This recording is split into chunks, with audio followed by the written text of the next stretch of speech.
She cheated. We tried marriage counseling, but I secretly hired a private investigator. You know what's fucked up? Sitting in marriage counseling, listening to your wife cry about feeling disconnected when you've got photos of her with another man in your desk drawer. But I'm getting ahead of myself. Let me back up to when this whole mess started, because looking back, the signs were everywhere. I just had my head so far up my ass I couldn't see them. I'm 46 now, but this shitstorm went down when I was 44. My wife was 42. We'd been together since our late 20s, married for 15 years total. Here's the thing nobody tells you about marriage counseling. Sometimes you're just documenting the disaster for the lawyers. My wife and I met in the most boring way possible, through work. She was an accounts manager at this logistics company that hired my IT consulting firm to overhaul their systems. This was back in Annapolis, Maryland, 2007, when everyone was pretending the economy wasn't about to take a massive dump. She was brilliant with numbers, had this laugh that filled up the whole room, and she actually got my nerdy Star Trek references. I was done for. We dated for 3 years before I proposed, got married at this waterfront venue in St. Michael's, right on the Chesapeake Bay. Her dad cried harder than her mom, which everyone still brings up at family gatherings. Well, used to bring up. No kids. That's important to mention because everyone assumes that's why we fell apart. Nope. We tried for 5 years, spent probably 30 grand on IVF, then decided our family was complete with just us and our 2 dogs. I built my IT company from 5 clients to over 200. She climbed the corporate ladder and became regional director at a shipping corporation. We were that annoying couple who actually seemed to have their shit together. Then COVID hit. Everyone's marriage got tested during lockdown, but we crushed it. Turned our basement into a dual office, cooked together every night, did those stupid Zoom trivia nights with other couples. If anything, we got stronger. That's what makes what happened next so goddamn confusing. March 2023, my wife suggested we try marriage counseling. I was blindsided. Why? What's wrong? She said she'd been feeling distant, like we were roommates instead of spouses. Said her friend from work had been going, and it really helped her marriage. I thought about it for maybe 2 seconds before agreeing. Why? Because if your wife says she needs counseling, you fucking go to counseling. That's marriage 101. We started seeing this therapist every Wednesday at 5 p.m.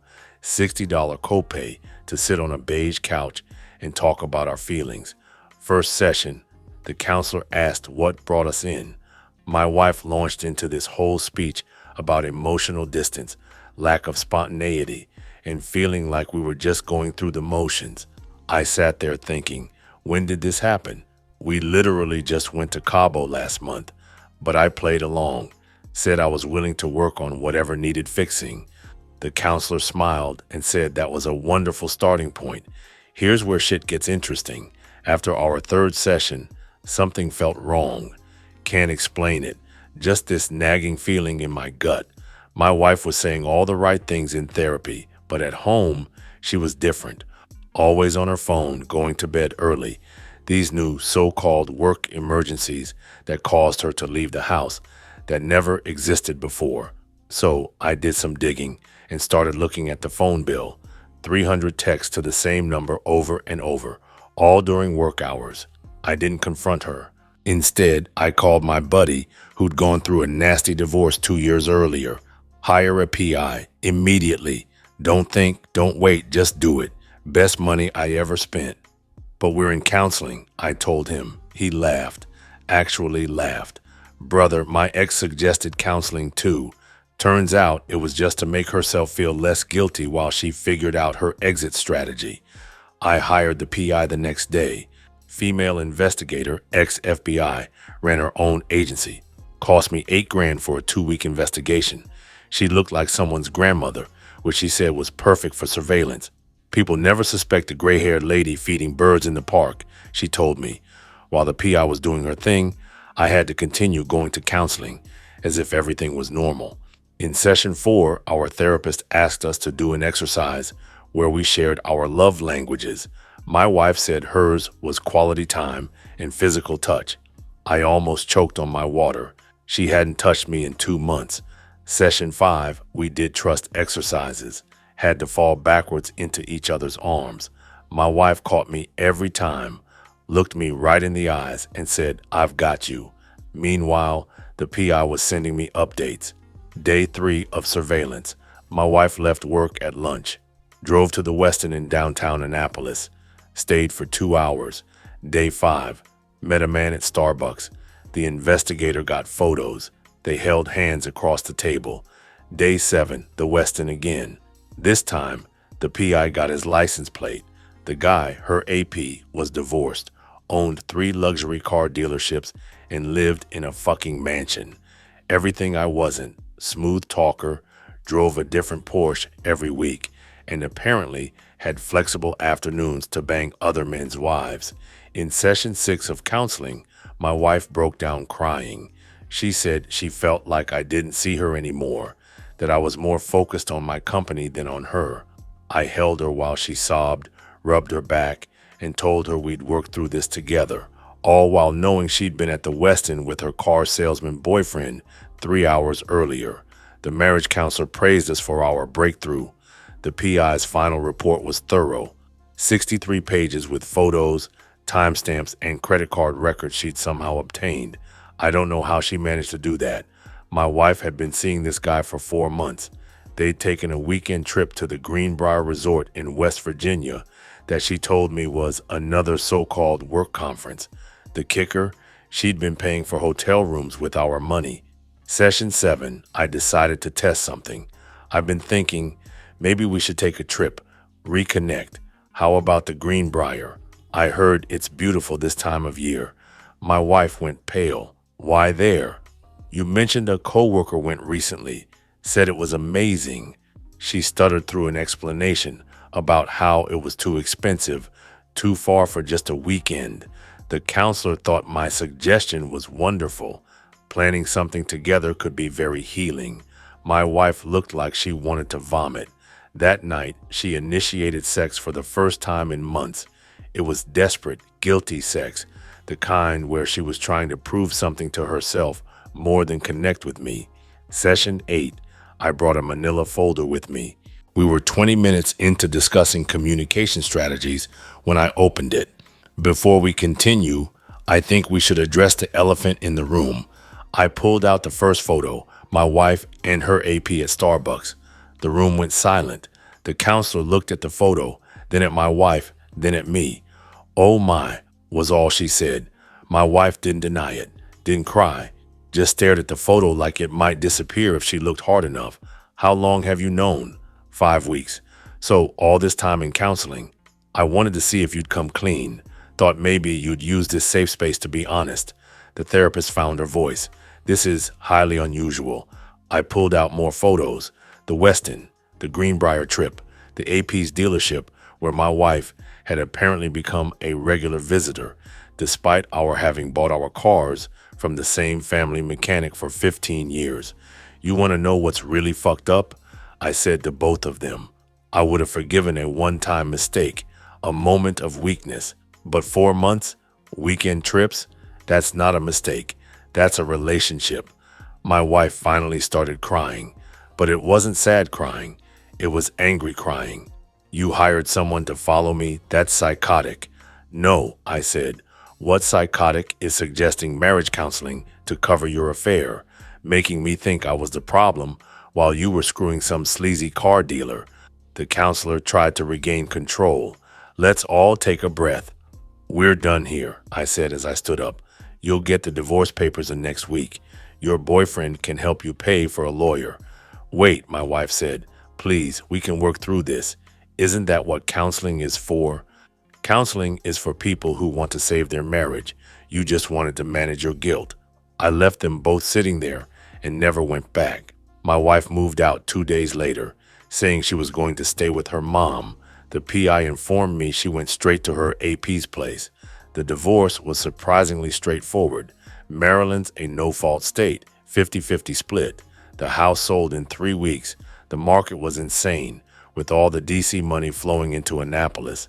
I walked away with $300,000 and she walked away with $125,000. My wife tried to claim I'd hidden assets in my company. My lawyer put out that fire fast. I had actually lost two major clients during COVID and had the papers to prove it. She ended up having to pay me back $18,000 she'd stolen from our investment account for her affair. The best part, her AP dumped her 2 months after the divorce was final. Apparently, the thrill was gone once she was actually available. She called me crying when it happened, 2 a.m., drunk as hell, saying she'd made the biggest mistake of her life. That's not my problem anymore, I told her, and hung up. She sent this long email the next day, 5 pages about how counseling made her realize I was her soulmate, how her AP was just excitement she was missing, and how she wanted to try again. I forwarded it to my lawyer just in case, then blocked her email. Her sister called me a week later, said my ex-wife was a mess, had started drinking heavily, and lost her job for missing too much work. Maybe you could talk to her, she suggested. You were married for 15 years. Were, I said. Past tense. She killed that marriage the first time she met him at a hotel. Word got around our friend group pretty quickly. Most sided with me, especially after learning about the counseling manipulation. Our mutual friend, the one who'd supposedly recommended counseling, called me up furious. Turns out my wife had lied about that too. This friend had never even been to therapy. She used my name to make her bullshit seem legitimate. She said, I'm done with her. My ex lost most of our friend group after that. I ran into our marriage counselor at Whole Foods about 6 months later. Awkward doesn't begin to describe it. I want you to know I've changed how I approach couples counseling because of your situation.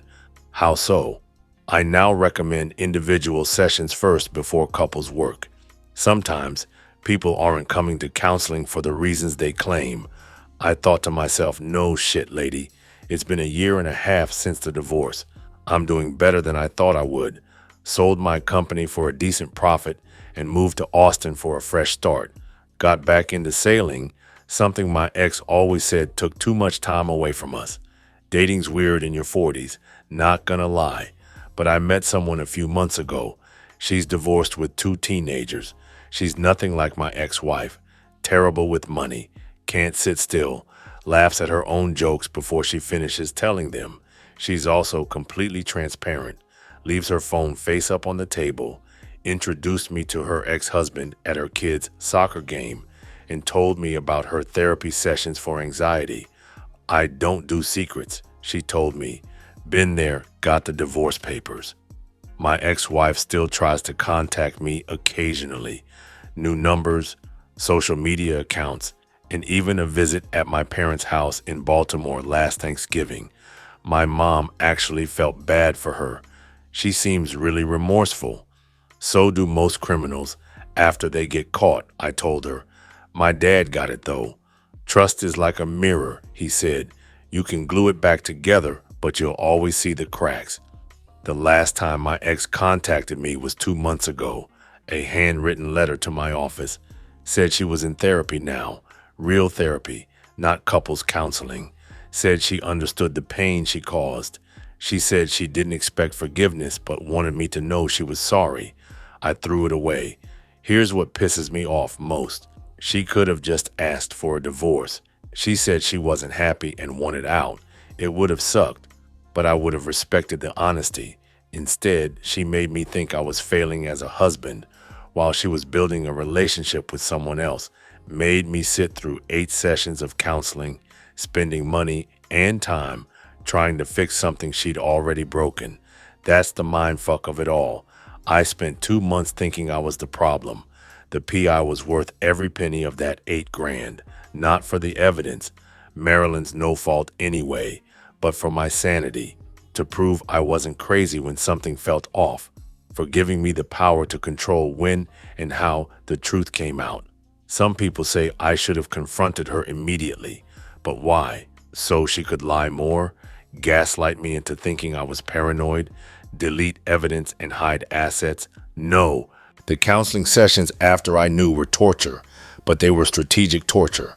I got to see exactly who she really was, someone who could lie to my face and at therapist's face week after week. The counselor called it highly unusual. I call it highly effective. My buddy was right. When someone suggests counseling out of nowhere, something's already broken. They're either trying to fix it or manage their guilt about breaking it. My wife was doing the latter. These days, I can spot the signs in other people's relationships. The sudden interest in counseling, the new gym membership, the work trips, and the phone guarding are all red flags most of the time. My neighbor just told me his wife suggested they see a therapist. Wants to work on communication, he said. I told him to keep his eyes and ears open to small changes. But infidelity is emotional terrorism, and I don't negotiate with terrorists. The thing about hiring a PI while in counseling is that you're playing chess while they think you're playing checkers. They're focused on managing their narrative while you're gathering evidence. My wife never saw it coming. She was so confident in her deception, so sure I was buying the counseling act. That look on her face when I pulled out those photos, that mixture of shock, fear, and recognition that she'd been outplayed, almost worth the $60 copays. Would I do it the same way again? Absolutely. The only thing I'd change is hiring the investigator sooner. I could have saved myself at least 4 counseling sessions. People ask if I'm bitter. I'm not. Bitter implies I still care. I'm just educated now. I know what people are capable of when they think they won't get caught. My ex-wife taught me that love isn't enough if it's not paired with respect and honesty. Her AP taught me that anyone who'll cheat with you will cheat on you. The marriage counselor taught me that therapists can't fix relationships when one person is performing instead of participating. And the PI, she taught me that $8,000 is a small price to pay for the truth. Success is the best revenge, they say. But you know what's even better? Indifference. I genuinely don't care what my ex-wife's doing now, whether she's dating, in therapy, living with her mom, or working through her issues. That chapter's closed, burned and buried. The private investigator and fake counseling sessions were just a match and gasoline. If you're reading this and something feels off in your relationship, trust that feeling. Don't let anyone convince you you're paranoid or insecure. They are not in your relationship. And if your spouse suddenly suggests counseling, maybe keep a PI's number handy, just in case. And Tony, this is for you. First, thank you for allowing me to share my story on your channel. Second, fuck those haters. They ain't shit. People who complain about your voice are just jealous. Your voice is one of the best I have heard on the platform. You have an awesome voice, and don't you forget it. The sad thing is, for you, you can't stop making videos. You're now part of people's lives. When I listen to your videos, I can understand every word you say. You are not AI. That's the beauty of it. Whether you are on camera or off, your voice is awesome. Deep and clear. Not many people can pull that off. Keep uploading videos. And finally, I am happy to see you inching closer to 100,000 subscribers, which tells you that we appreciate your efforts. Well, this is my commentary. I don't think OP did anything wrong. What he did was smart. His wife suggested marriage counseling, but his gut was still sending him alarms, and he kept digging. That's my message. Don't overlook red flags and pay attention. As I have said before, if you pay attention, you will catch most of those red flags. You may not catch everything, but blatant and some subtle red flags won't get past you. Thanks for tuning in. Until next time.